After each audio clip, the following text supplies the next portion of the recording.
नमस्कार। आज बात करेंगे दिल्ली के कैलाश हिल्स में हुए एक ऐसे दिल दहला देने वाले क्राइम की। एक आईआरएस ऑफिसर की बेटी का उसके ही घर में बेरहमी से मर्डर कर दिया गया। तो सबसे बड़ा सवाल यही उठता है कि एक आईआरएस अफसर की 22 साल की बेटी की इतनी बेरहमी से उसके अपने ही घर में हत्या क्यों की गई। आखिर कोई अपने ही घर में इतना अनसेफ कैसे हो सकता है। चलिए इसी की तह तक जाने की कोशिश करते हैं। तो आज हम क्या क्या देखने वाले हैं?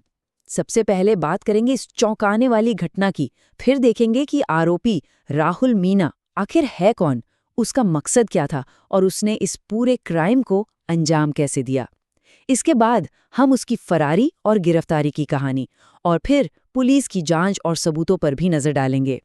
तो चलिए सबसे पहले बात करते हैं उस खौफनाक घटना की जिसने पूरी दिल्ली को हिलाकर रख दिया था।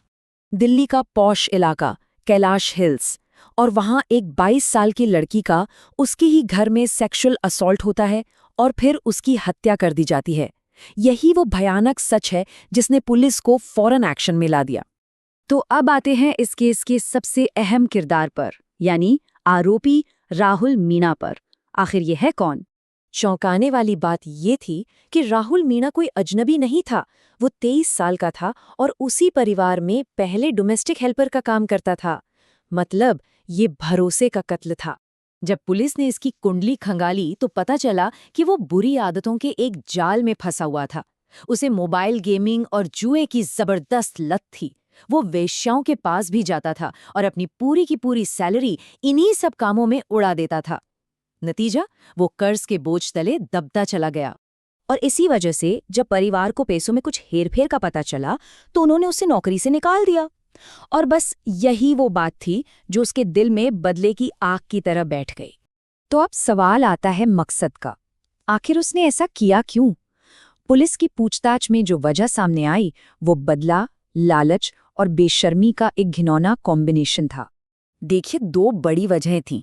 एक तरफ तो नौकरी से निकाले जाने की वजह से वो बेइज्जती महसूस कर रहा था और बदला लेना चाहता था, और दूसरी तरफ उसे अपने लतों और कर्ज के लिए पैसों की सख्त जरूरत थी। मतलब बदला और लालच दोनों का एक डेडली मिक्स। और उसकी बेशर्मी का लेवल देखिए। पुलिस पूछताछ के दौरान उसने क्या कहा? अगर दीदी ने पैसे दे दिए होते तो ये कांड ना होता।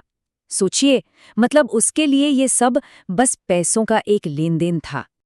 चलिए अब उस खौफनाक दिन के घटनाक्रम को स्टेप बाय स्टेप समझते हैं कि आखिर हुआ क्या क्या था।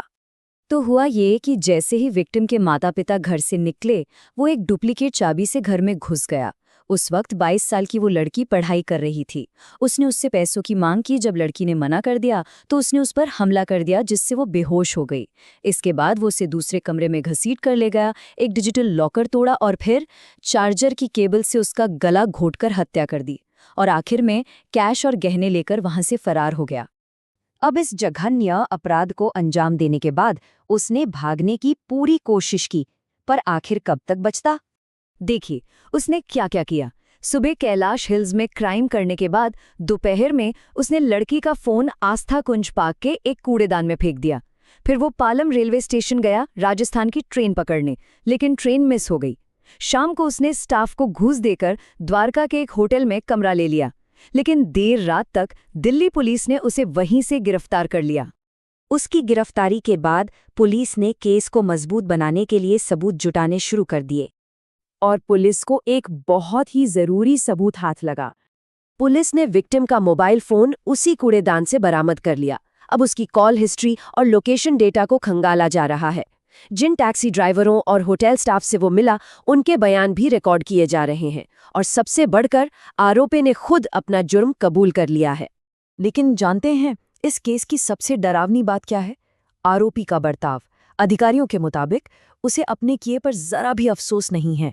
पूछताछ के दौरान वो एकदम शांत बना हुआ है। और ये मामला और भी संगीन हो जाता है जब पता चलता है कि ये उसका पहला ऐसा अपराध नहीं था। जांच में सामने आया है कि वो राजस्थान के अलवर में भी कुछ ऐसा ही घिनौना काम करके दिल्ली भाग आया था। ये एक डिस्टर्बिंग पैटर्न की ओर इशारा करता है। तो आखिर में ये केस एक बहुत बड़ा सवाल खड़ा करता है। ये हमें क्या बताता है कि जब नशा, कर्ज और बदला लेने की भावना, ये तीनों घातक चीजें एक साथ मिल जाती हैं, तो उसका अंजाम कितना भयानक हो सकता है।